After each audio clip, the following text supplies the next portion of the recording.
Welcome to the Cherish and Conquer podcast, the show dedicated to celebrating female entrepreneurs' strength, resilience, and innovation.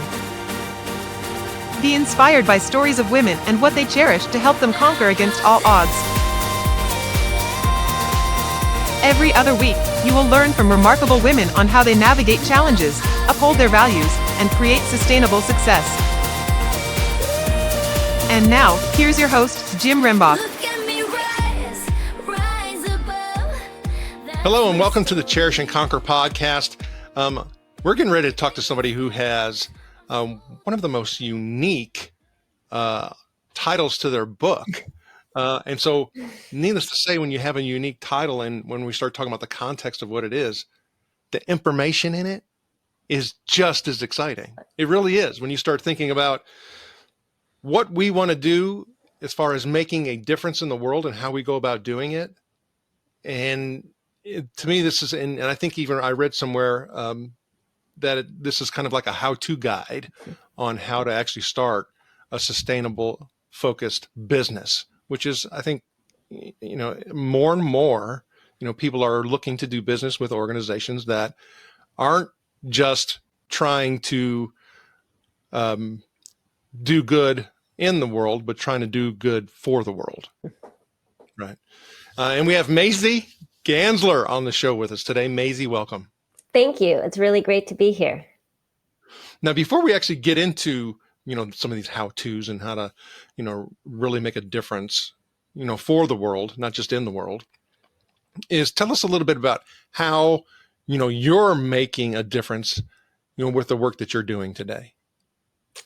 Well, I have just wrapped up a 30-year career with Bon Appetit Management Company, which was the fodder for much of the book, along with 12 interviews that I did.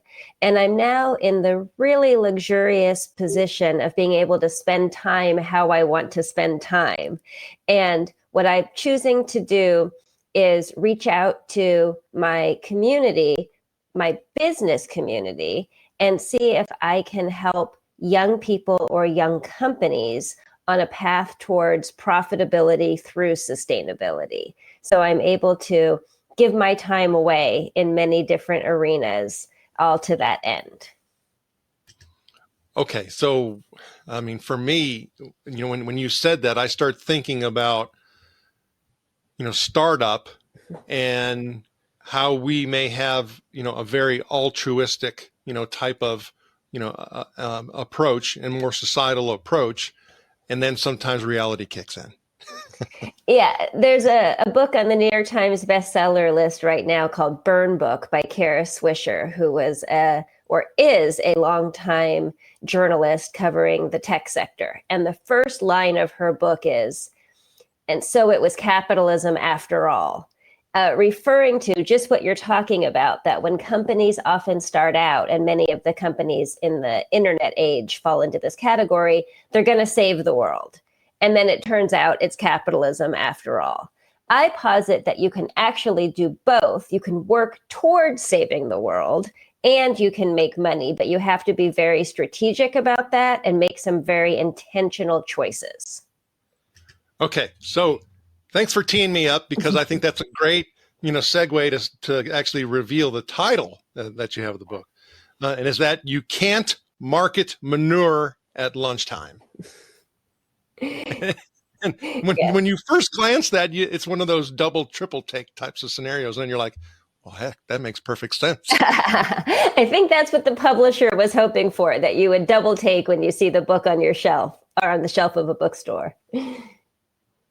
Well, and so I guess the subtitle is "And Other Lessons from the Food Industry for Creating a More Sustainable Company." But then in in the jacket it says 5 invaluable lessons for doing sustainability right, doing it profitably, and getting the credit you deserve. There's a lot of different lessons. You talk about the 5 lessons that are in the book. It says how to pick your battles and so on and so forth.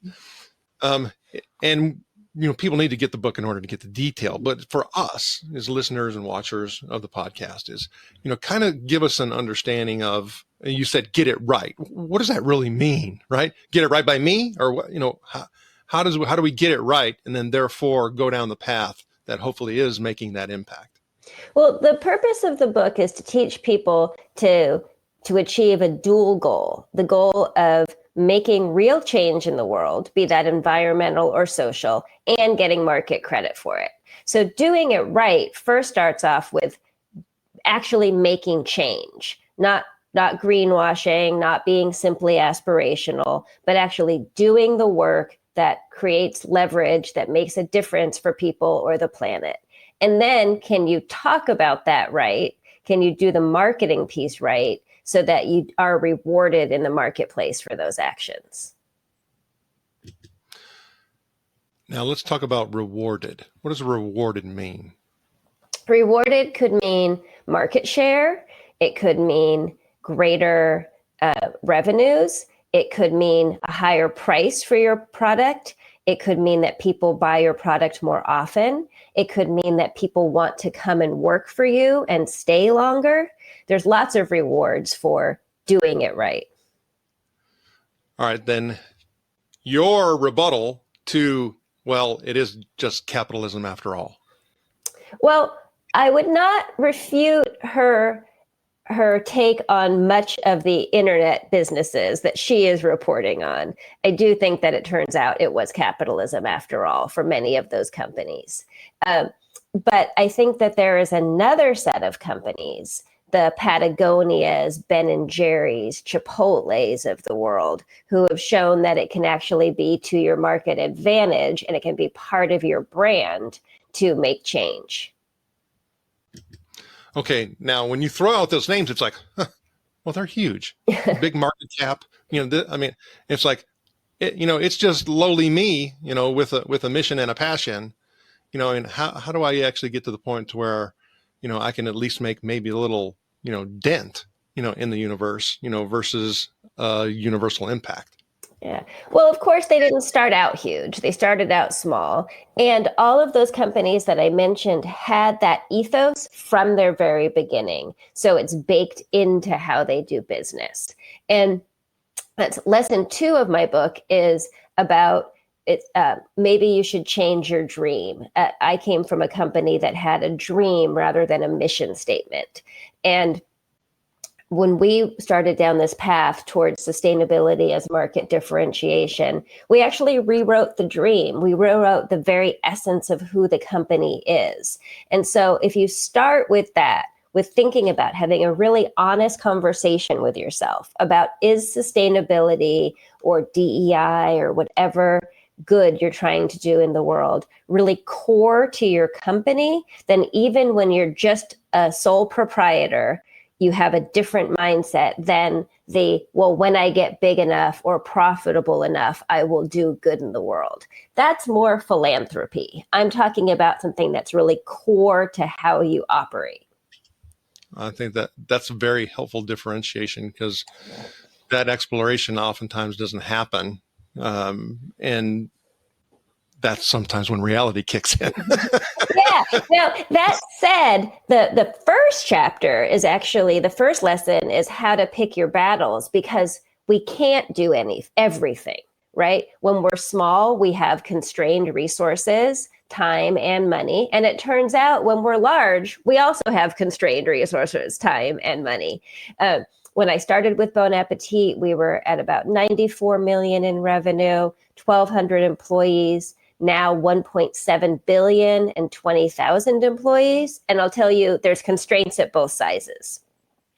So you can't do everything. You've got to be strategic about the issues you take on, where you can make real change through your practices, where you are big enough or at a certain inflection point in the supply chain or working with a certain population where you can make real change and you can tell a story about it.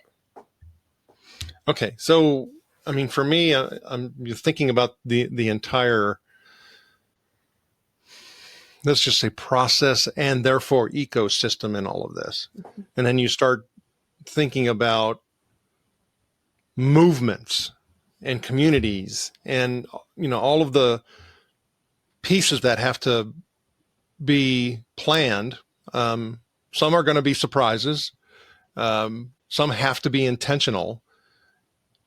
If I think about it from a maturation process perspective, how can I be realistic to say, okay, I don't need to be looking at, this, and this right now. That's going to come later down the road. I need to focus in right here. Otherwise, I'm not going to get forward movement. Yeah. How do you go through that process? Well, let me give you a real life example from somebody I spoke to for the book, Ernie Farley, who's a partner in a farm called Good Farms. And when I say a farm, I mean a multinational farming operation, not one little farm. And he talks about the stance that they've taken around labor. And conversely, he says, it would be a fool's errand for me to take on packaging. Now, let's get into both of those, why one is something that they've taken a stand on and one is a fool's errand. So first and foremost, they have control of how they treat their workers. They set their own pay rates. They set their schedules. They train their supervisors. They have control of, within, of course, a legal framework of how they treat farm workers. Secondarily, one of their largest customers, Costco, brought in all of their top suppliers and said, we want someone to take a leadership position on labor. So that business light bulb goes off. My big customer wants me to do this, and I have the control to be able to do it. I can execute it. Now, the details, of course, are complicated and expensive, and it's hard to do. I'm not trying to oversimplify that, but the decision is clear. Conversely, he says, in packaging, if I wanted to take on plastics, he says, that's a fool's errand for one company to take on. There are too many systems that are entrenched that expect packaging to be a certain way. If I start changing my packaging, I've got to get every customer to take my packaging in a different way. It's going to affect the shelf life of my product. That affects the economics in a different way. So packaging, and no customers asking me to make that change, packaging is not a good place to start.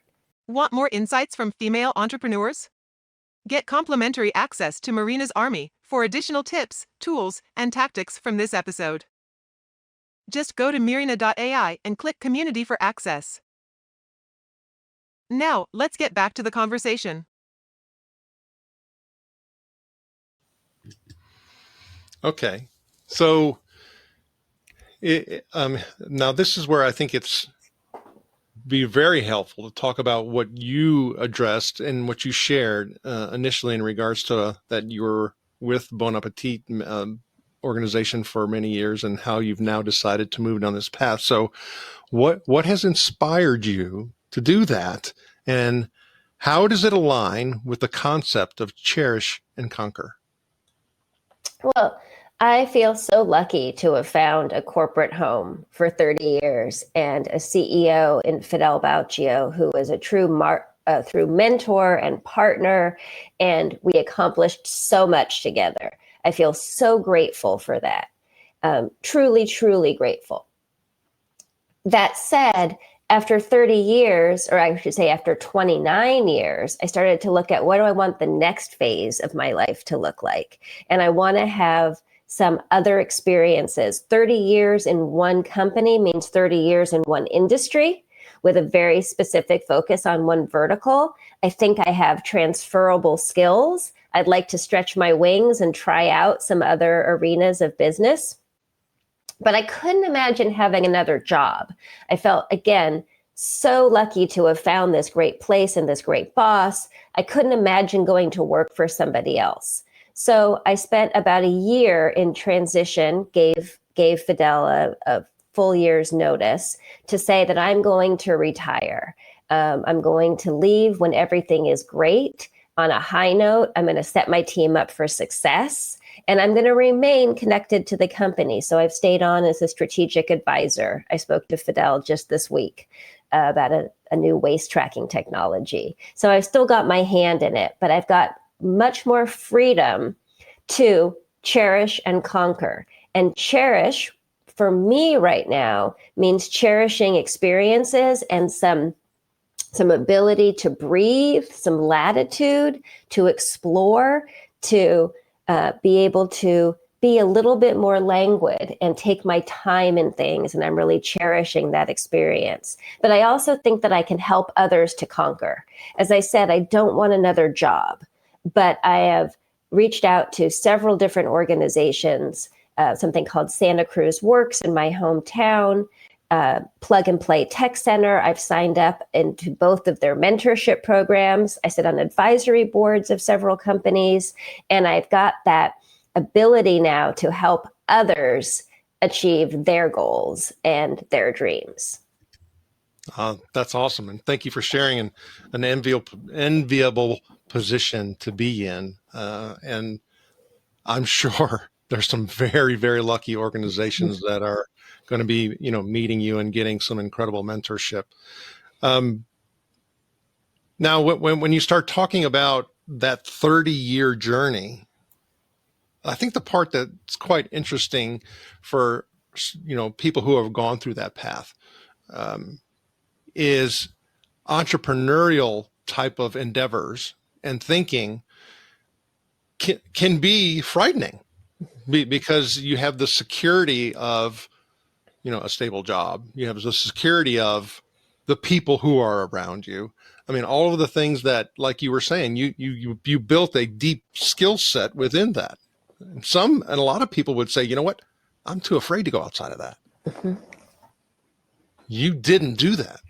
Right. So, but I would dare to say you still had some thought process that you had to go through in order to come to that conclusion.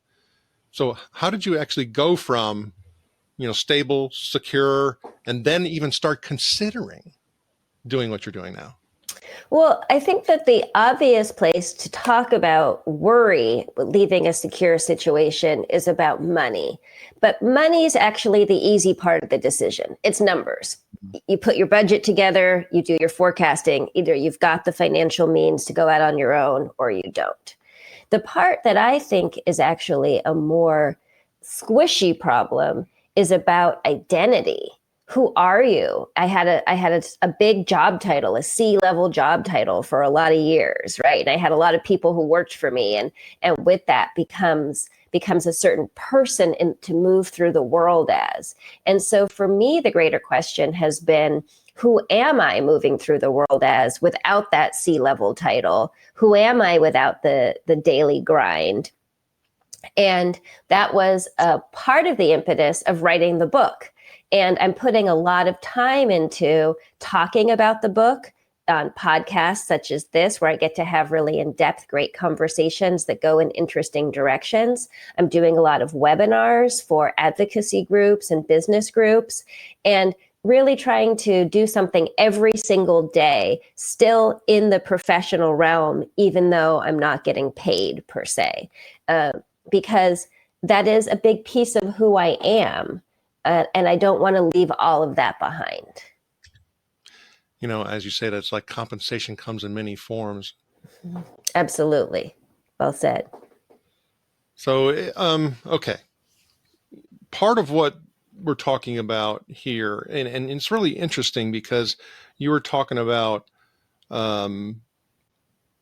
dream. We hear, and so I think that it would be helpful to understand, because we have mission, vision, purpose. All these different things. Now you're saying dream, and it's like, okay, we need to be a little bit more succinct, and I need to be able to have something that I can stand on. So help us understand kind of like the nuances or the differences between the two, and where I need to draw some lines so that I can, find that organizational motivation, that everybody wants to become part of.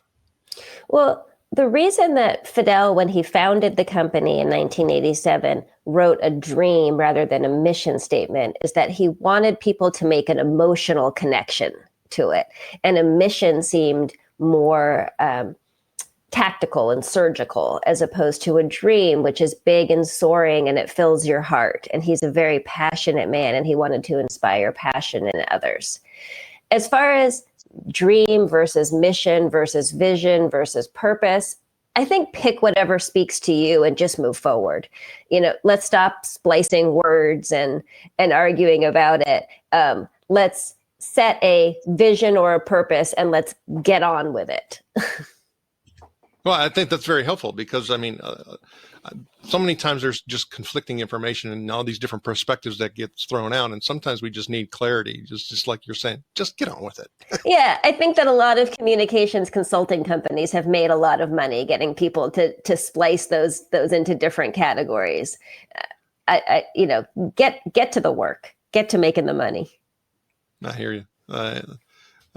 Okay, so picking your battles. Give us a story or an understanding or an insight into picking your battles.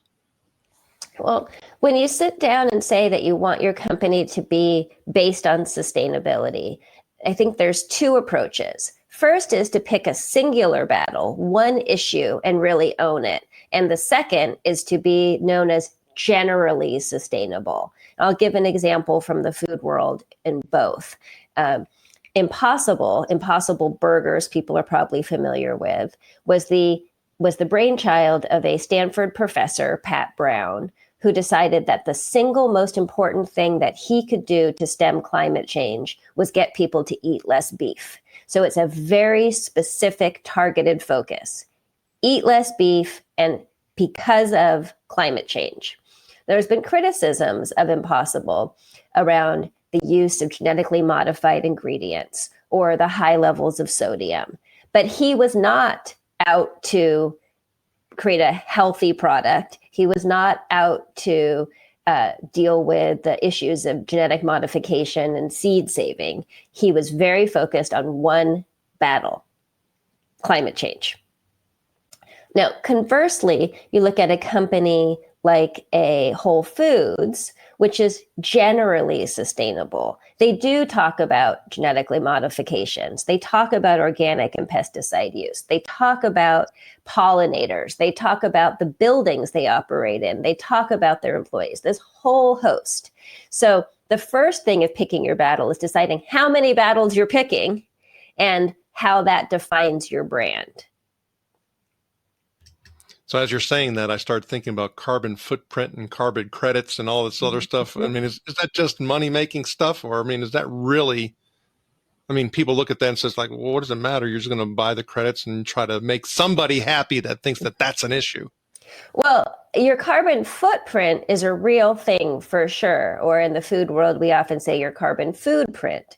And the impacts on carbon from the creation and use and disposal of your product, be it a carrot or a computer or a widget, is real. And there's real science behind that.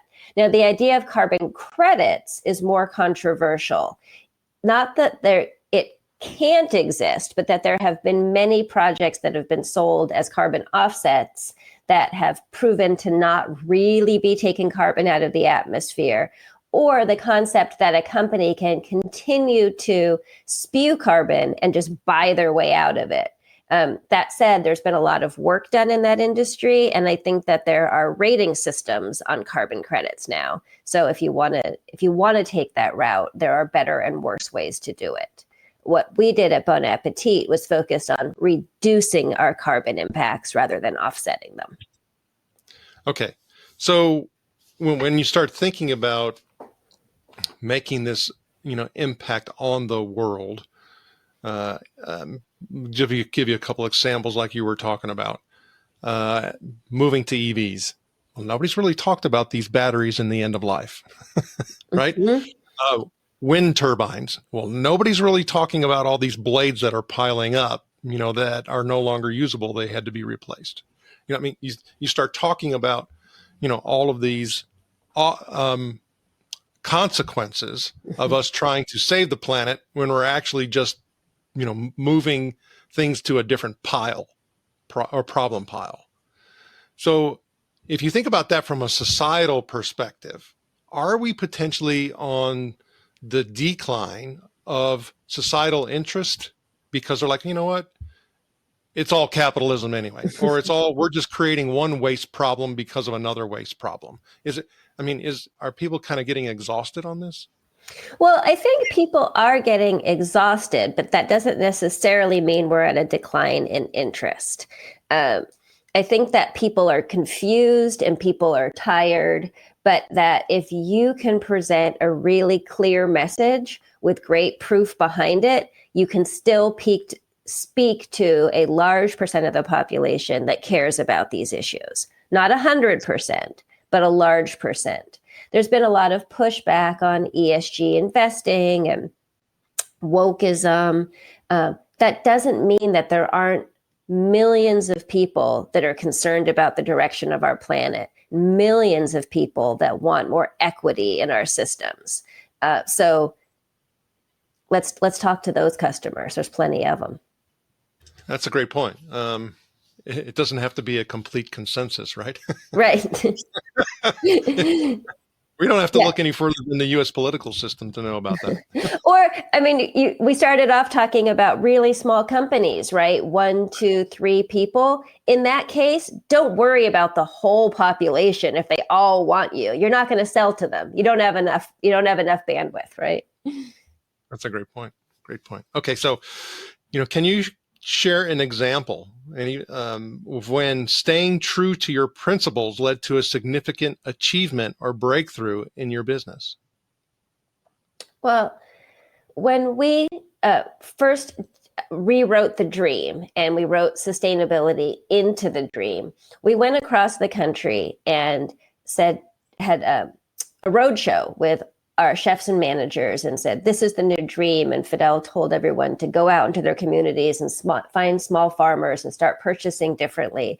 And at the time, our employee base was really behind us. They were actually emotional meetings with people saying, this is how I cook at home. This is how I feed my family. And to be able to bring my values to work feels so good. However, there was a big but. Well, they said, I care about these things. My clients don't. No one's ever going to pay more for it. No one's ever going to buy our business based on these. They don't care about it. Well, that was 2004. Fast forward, every single request for proposal that we get has a sustainability section. And when they first started, those questions started appearing. Honestly, they were pretty ill-conceived questions from people that didn't really understand the issues, but were trying to say, is there something out there? Now, they're really sophisticated questions that no one can answer better than Bon Appetit Management Company, because we've been at it for 20 plus years, because we've built the systems and we have the data at the ready. So it was a great business breakthrough when we stood true, even in the face of our own people who said, this is not a business initiative. That's a great point. So I think the integration, like to me, what you were talking about is that integration of my values, what's important to me, and the organizational values is what occurred. And I think that's, probably when you start looking at making change that's sustainable within an organization, you've got to master that. Absolutely. And I think that's why right now a lot of companies who made commitments to DEI post George Floyd's murder are stumbling, because they didn't really have that alignment within the organization. It was a knee-jerk reaction to a national crisis, but they didn't have that alignment, and it's showing now. That reminds me of a situation where I was working with a very large global client that was in the major appliance arena. And we were doing some customer experience measurement for the organization that I was working for at the time. And there was an uproar over the weekend that occurred because information had gotten to a higher level executive that a person was unable to get served in customer service because their language that they were calling in, that was a primary language, wasn't supported. And so they went through this huge, massive change initiative to be able to address that one person. Yeah, I'll give you the flip side also. When there's not alignment, we had a large tech client that had somebody who wanted to put forth a wellness initiative. So somebody in the HR team wanted to put forth a wellness initiative. And we're very supportive of it. And the first action was to move the candy away from the cash registers, right? On day one, somebody complained that the M&Ms were not at the cash registers. Now, mind you, the M&Ms were still in the cafe. You could still buy them. They were still in the vending machines, but they weren't at the cash registers. And right away, they told us to put the candy back at the cash registers because the person who accepted customer complaints was not on board with the HR's department's wellness initiative. They were being incented on happy customers and on customer service scores, not on wellness. And that unalignment or misalignment, I guess is the word, meant that those M&Ms flew back to the register. It's amazing how that happens. Yeah. Okay, so I think that brings up a really interesting point when you start talking about, customer habit, customer familiarity, customer expectation, and then standing your ground and saying, you know what, this is our identity. This is who we are, and we're standing in this spot for a reason. And therefore, kind of like what we were saying a moment ago, if somebody doesn't want to buy into it, it's okay. Mm-hmm. We had some conflict with a couple customers over our sustainability stances. And what was most important to me, where I drew the line, is we weren't going to compromise our practice. What I would compromise was the marketing of it. And what I mean by that is, for example, we had a commitment to cage-free eggs from hens that aren't kept in bear and battery cages. Well, we had a university that had a donor that had a caged egg farm. So, of course, they don't want to see a lot of talk about cage-free eggs. We said, that's fine. We don't have to talk about it at all on your campus. No marketing of it, not on the website, not called out on menus. You will see no mention of it anywhere. Now, we're still going to buy the cage-free eggs because it's still the right thing to do.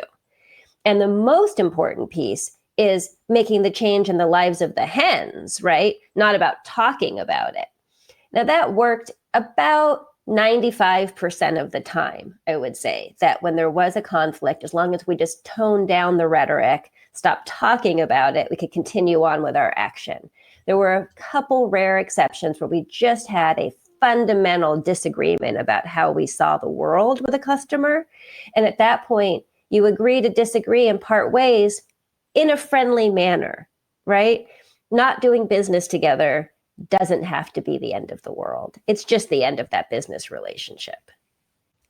I think that's a really hard thing for people to resolve themselves upon, is that, sometimes, and somebody who I had interviewed a moment ago talks about meshing.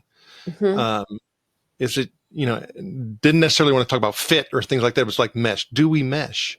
Because to me, that's a much better visual associated with, doing business with an organization, and making it to be a long-term type of relationship. It's really a meshing. Mm-hmm. I would agree. I would often say when we did sales proposals that the details can all be changed. If you don't like this menu, if you don't like these hours of operation, we can work that all out. But do you want to work it out with us? Like, are we the right people to be having this conversation? Do you want to work shoulder to shoulder together? Because if so, we can make the rest of it come together. That's a great point. And as you're talking, I'm thinking about some of the agreements that I was having to, or that I have, some depending on the type of business. I have found that if you can actually get a contract that is just 2 pages versus 20, it's going to be a better relationship. Absolutely. Yeah. Trust goes a long way, right? Most definitely. Okay. So now when you start talking about, being able to have a dream, make a stance, and do all that stuff, sometimes you just come to the conclusion that you do have to make a pivot. Mm-hmm. And when you start talking about needing to make that pivot because new information becomes available to you and whatever, case may be. How do you handle something like that? Because part of the book, you talk about how to tell your story. Well, what happens if your story kind of shifted? Well, I think your story probably is going to shift. And lesson 4 of the book is actually about what to do when you fall short. And I promise you, you will fall short. If you're trying to create a brand based on sustainability, you're going to take a leadership position, and this stuff is hard, and there's a lot of factors, and sometimes, somewhere, something's going to go wrong, and you're going to have to pivot. Or you just learn something new and you make a change. And I would say that the absolute most important thing is to be transparent, and probably at a level that's uncomfortable. So I would say radically transparent. I had an experience of, we were making change away from pork from sows that are raised in gestation crates. And that's a lot of technical words. It's pens that pregnant pigs are put in, and they're inhumane. We had committed to moving away from them. We had a supplier who said that they were eliminating gestation crates. I went out and I told everybody that we had achieved this. I spoke at conferences. I talked to advocacy groups. I was out bragging that we were the first company to figure this out. Well, lo and behold, it turns out we hadn't figured it out, that our supplier had actually misled us, I would say intentionally.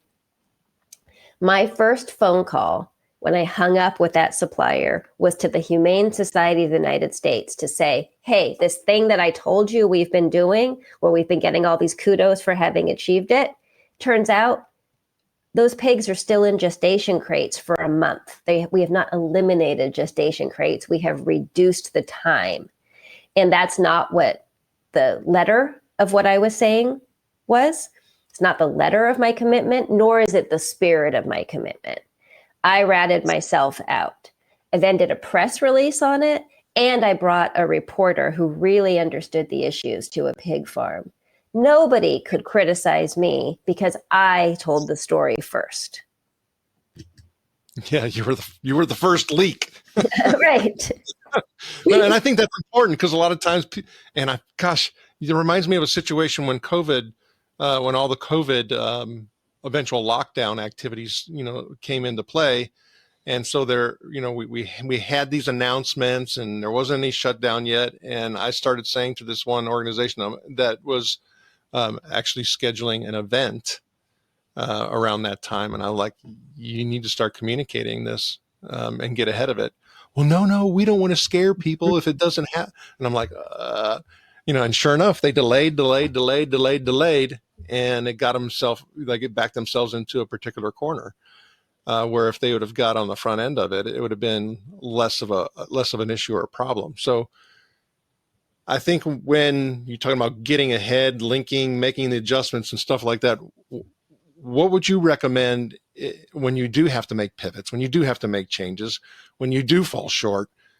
What would you recommend that people do? I mean, that's a great example of what you shared, but I'm sure there was other people telling you, no, don't do that, right? Yeah. Well, Scott Galloway, who's a professor at NYU and a podcaster, Prof G, he has 3 steps that get you through a crisis. And I think he's got it right. Number 1 is acknowledge the issue. 2 is top guy or gal takes responsibility. And 3 is overcorrect.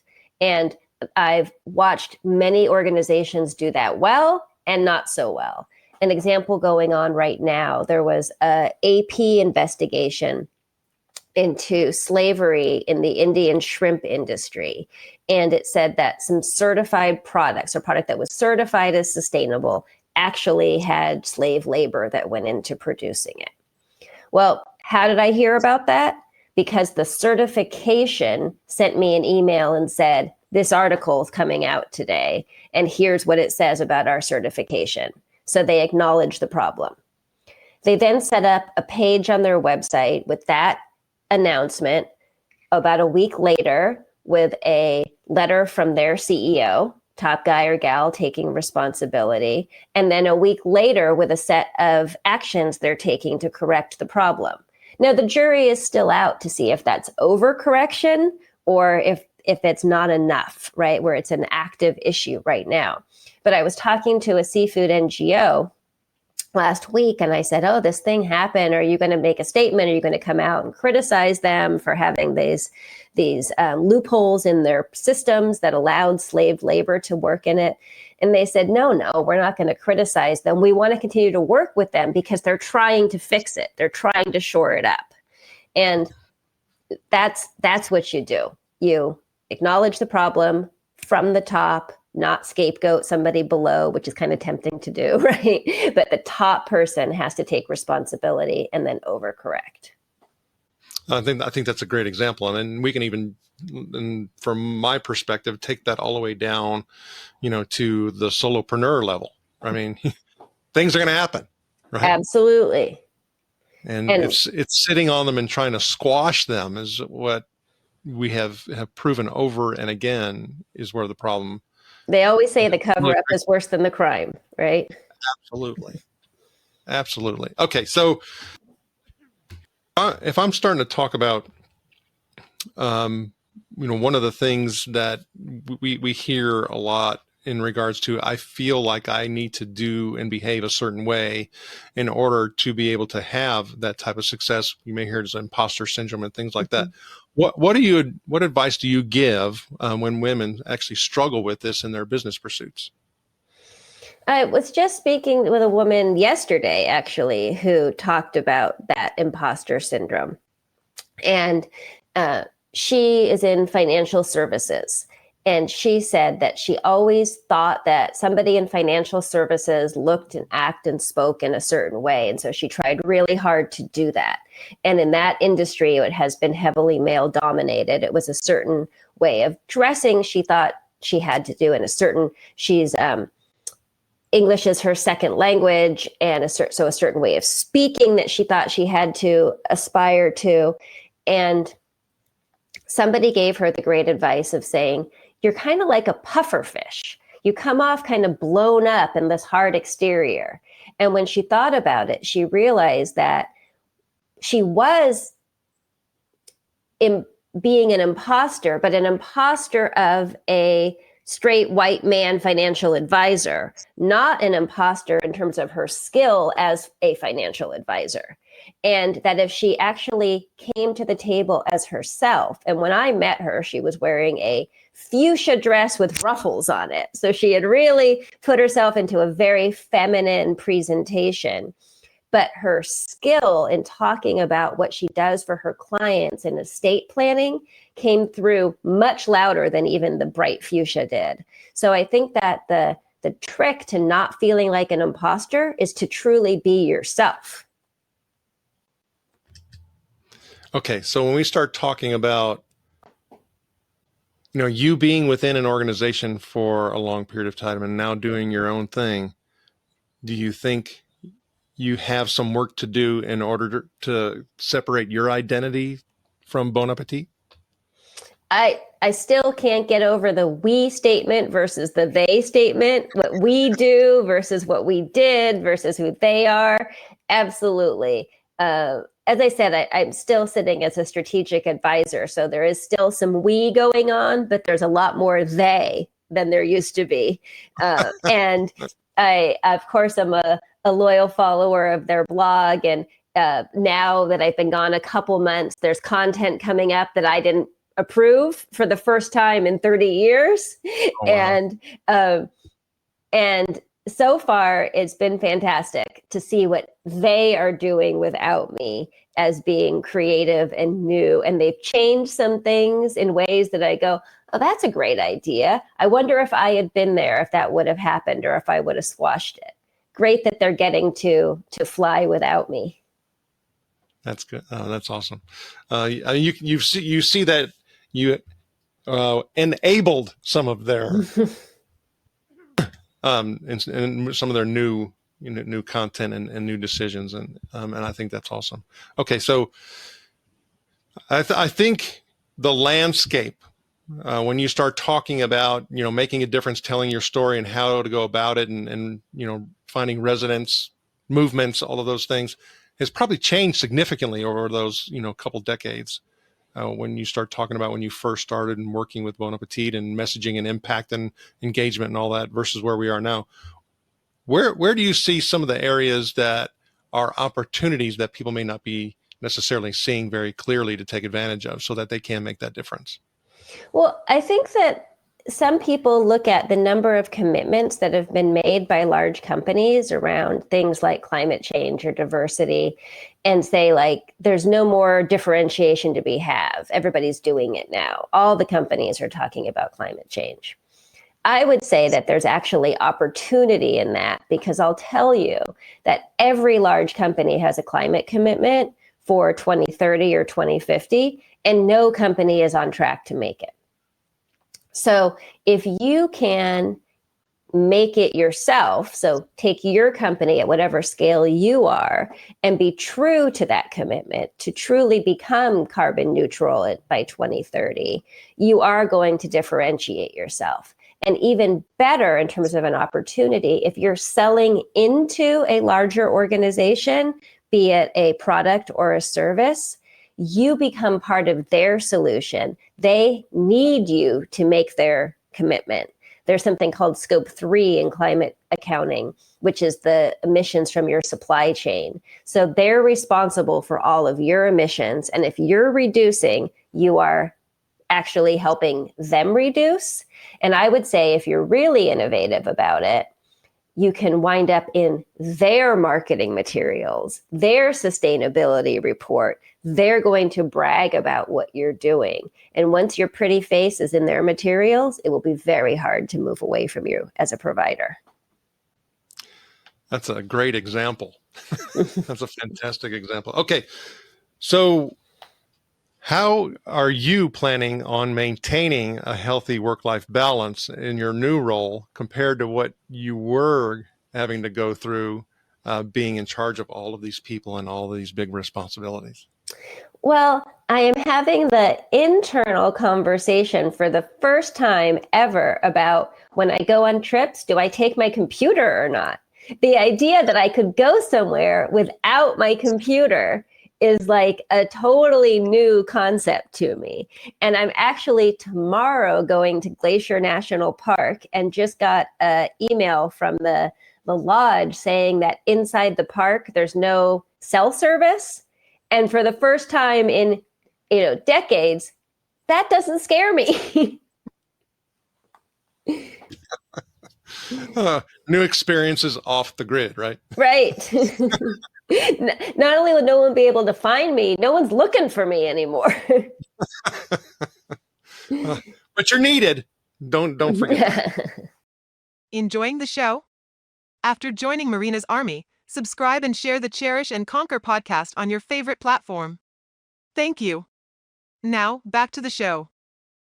Now we'd like to get a few rapid fire insights from you. You shared a lot of information with us in regards to your experiences and your perspectives and told some great stories. But we want to go through a little bit of breakthrough blitz with you. Are you ready to blitz? Blitz on. All right. So what's your favorite productivity tool or app? I like Asana because I like to make lists and cross things off. And Asana has this ridiculous little feature that every once in a while, when you check off a task, you get a unicorn on a rainbow that shoots by. And somehow that reward works for me. I know what you mean. I use Asana myself. Okay, so what's your favorite way to unwind after a busy day? I like to take my dog to the beach and watch him run. I get great joy out of his athleticism. And he's a little dog, so it's kind of a surprise. If you could have dinner with any female business leader, living or deceased, who would it be? Well, I don't think that she's a business leader per se, but if you're going to give me a dinner with anybody famous, I'm going for Michelle Obama. I can't not. Very good. What's your favorite quote or mantra that keeps you motivated? That's a good one. My favorite quote or mantra. I would say the one that I've found myself saying the most And actually, on my last day, my staff all came on to Teams with everybody wearing a T-shirt that had an iron on from one of my things that I say, which was super, super sweet. They'd been listening. But the thing that I think I say the most is, if this was easy, somebody would have done it already. So if you're in a leadership position, you're going to knock your head on a bunch of walls, because if it was easy, somebody would have done it already. Very true. Okay, so what piece of advice would you give to aspiring female entrepreneurs? I would say to aspiring female entrepreneurs, get very comfortable with who you are and your ideas, and listen. Sometimes I think that when we tell young women to speak their mind and to take a seat at the table and lean in, that can also have a dark side of not listening. I think you've got to do both. Very good. Okay, this is my last Breakthrough Blitz question. What's the biggest misconception people have about being a female entrepreneur, and how do you address it in your own experience? I think the biggest misconception that people have about me as a female business person is that I suffered not having children in exchange for work. And in fact, those are two separate choices that I made. And I think a choice that everybody has to make for themselves based on your vision of yourself. But for me, they were not linked. Maisie Ganzler, great conversation. How do the listeners and watchers get in touch with you? MaisieGanzler.com, which is a lot of letters, MaisieGanzler.com. And the book, You Can't Market Manure at Lunchtime, is available on Amazon.com or through bookshop.org, so you can support your independent bookseller. Maisie, thank you for sharing your knowledge and experience, and we wish you the very best. Thank you. Thanks for tuning into the Cherish and Conquer podcast from Marina.